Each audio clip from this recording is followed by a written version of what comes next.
matin, Julien Pichenet, dans le Club de l'été, donne des petits devoirs de vacances à notre invité. J'espère que vous êtes prêts à bosser, Philippe Laville, parce que vous allez décortiquer avec lui l'une de vos œuvres préférées.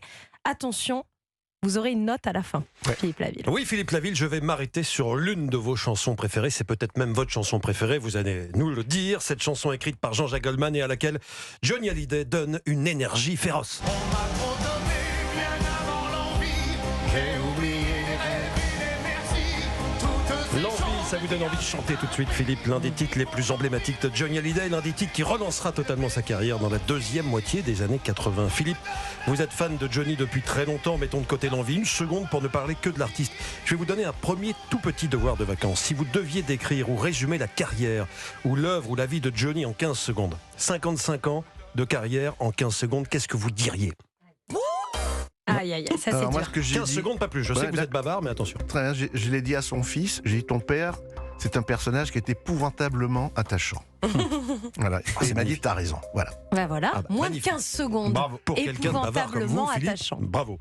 Vous savez qu'on garde tout ici à Europe 1. Vous parlez de Johnny un jour à notre micro et on vous le ressort 30 ans plus tard. La preuve, en juin 93, vous faisiez partie des milliers de spectateurs qui étaient allés applaudir Johnny Hallyday pour ses 50 ans au Parc des Princes. On a évidemment gardé l'interview et vous étiez extatique. C'est un mec qui a une énergie et une puissance physique hors du commun.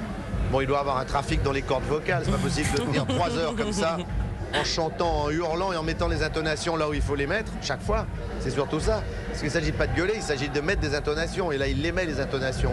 Donc il chante bien, quoi. On a dit que Jackson était un mutant. Moi, à mon avis, c'est Hallyday le mutant. Ce qui me fait vraiment plaisir, c'est qu'un artiste français remplisse le Parc des Princes pendant 3 jours. Il chante pas une seule chanson en anglais, quoi.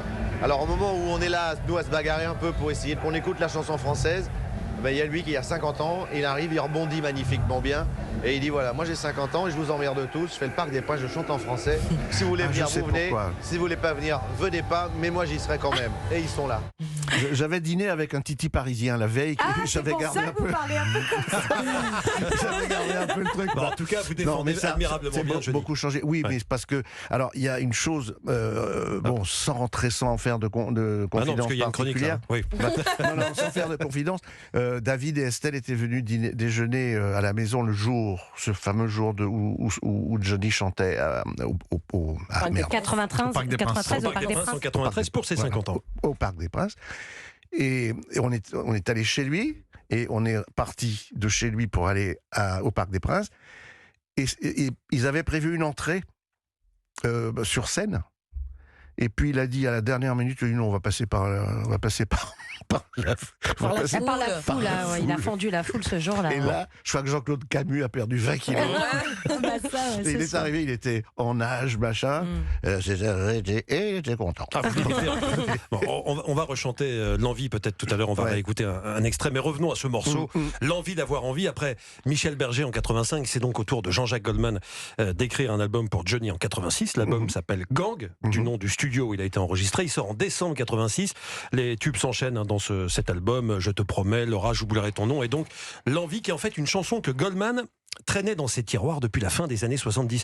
Il l'avait donc écrite à ses tout débuts. Taifong. Il voulait, voilà, à l'époque de Taifong, il voulait la chanter lui-même, et puis il s'est dit non, elle me va pas trop celle-là, et je vais la donner à quelqu'un d'autre. Mais au départ, avant Johnny, il a pensé à quelqu'un d'autre. Est-ce que vous savez à qui il a proposé l'envie ? Il fallait quelqu'un qui chantait fort. Balavoine. Non, c'est pas Balavoine. Je vais vous donner 3 propositions si vous voulez. C'est un Michel. Michel Delpech, Michel Sardou ou Michel Polnareff. Ah, pour chanter l'envie. Et effectivement, c'est Sardou. Ouais. Effectivement, bonne réponse.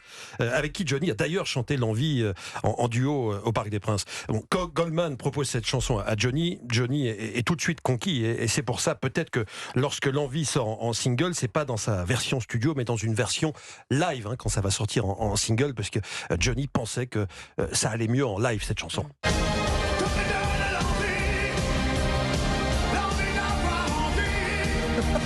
Ça, c'est la fameuse. Ah oui, ça vous fait rire. Ah, parce on que- a des frissons, on a des frissons. J'ai les poils dans la chemise. Ouais, quoi. ouais. Alors, C'est terrible. Est-ce que vous savez, deuxième petite question, bravo, vous avez répondu à la première, la fameuse version live de l'envie, qui sort donc en 45 tours début 88, Où est-ce qu'elle a été enregistrée? Est-ce que c'est à l'Olympia? Est-ce que c'est lors d'un concert géant donné au pied de la Tour Eiffel sur la pelouse du Champ de Mars?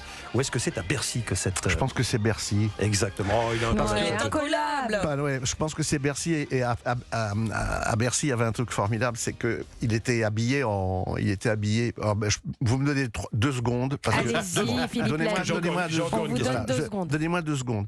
Un jour, j'étais dans son restaurant avec lui, avec son ami intime Claude Bouillon, qui était un de mes très très très bons potes aussi. Et il me dit, il détestait que les gens parlent de ses spectacles. Aller le voir, lui dire, ah, c'était formidable, il en a rien à foutre. C'est pas son sujet. Bon, donc, il me dit, est-ce que t'as vu certains spectacles que j'ai faits? Je lui dis, oui, voilà. Lequel t'as préféré dans ceux que tu as vus?